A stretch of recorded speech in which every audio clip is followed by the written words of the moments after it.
Nairobi.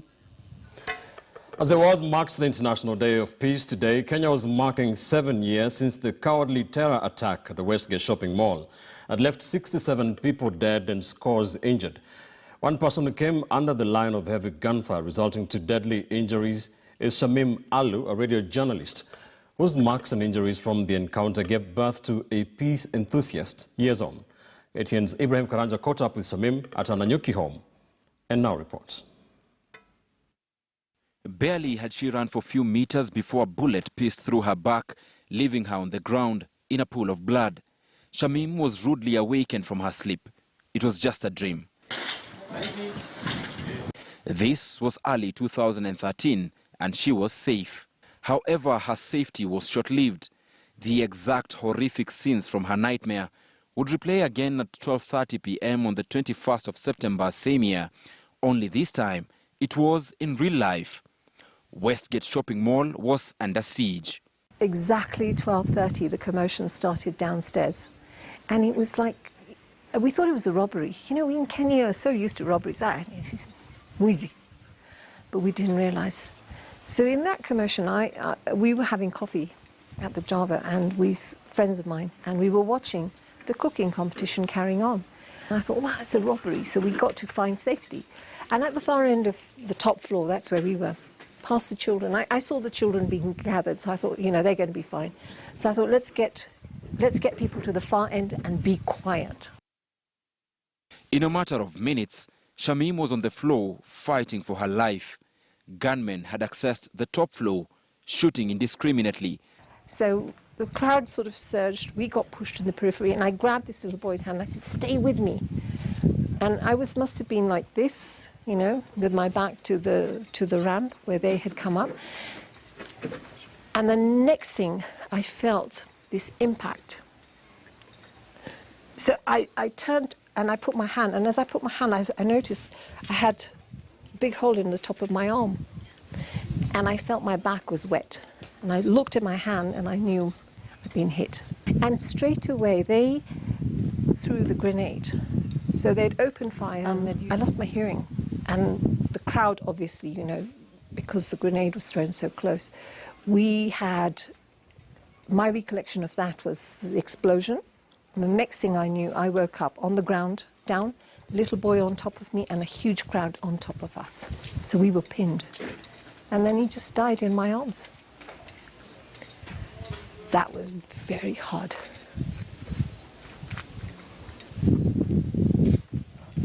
Sorry. My friend was Singita, I'll never forget, you know, she was crying. She's like, I can't leave you behind. I have to carry you. We will carry you. I said, no, take my handbag and leave, because if you are here,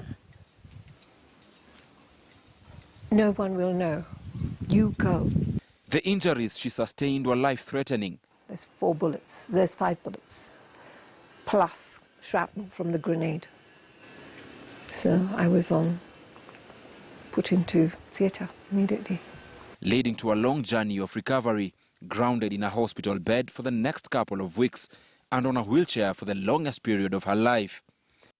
A shell of her former self, many in her position would be wreathing in vengeance and anger. It ironically is not the situation with the 59-year-old. It's worth getting shot to meet the president.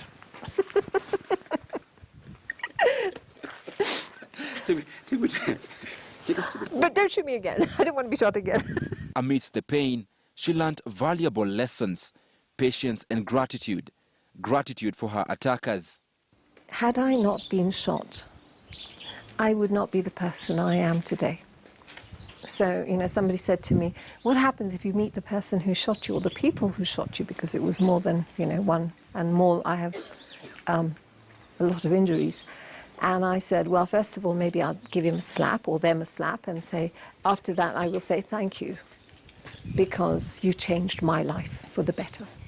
She is an ambassador for peace and has individually planted 2,300 trees under her initiative, Trees for Peace. And having been able to walk without limping only 3 months ago, she is intending to climb Mount Everest, the world's highest mountain, to champion her agenda.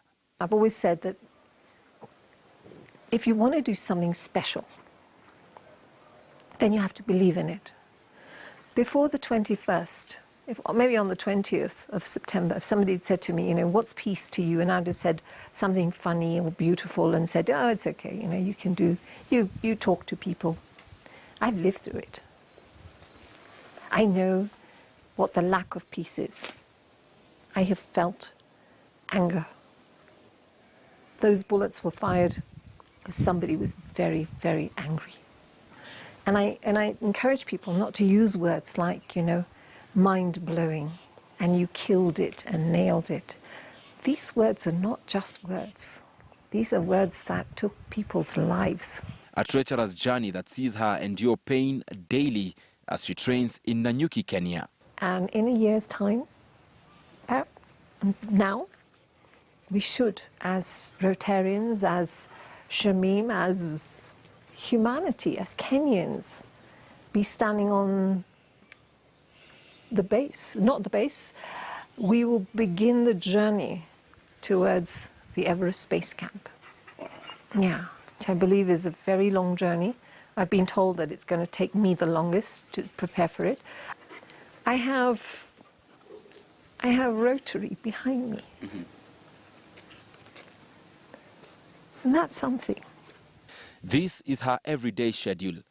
Workout for peace.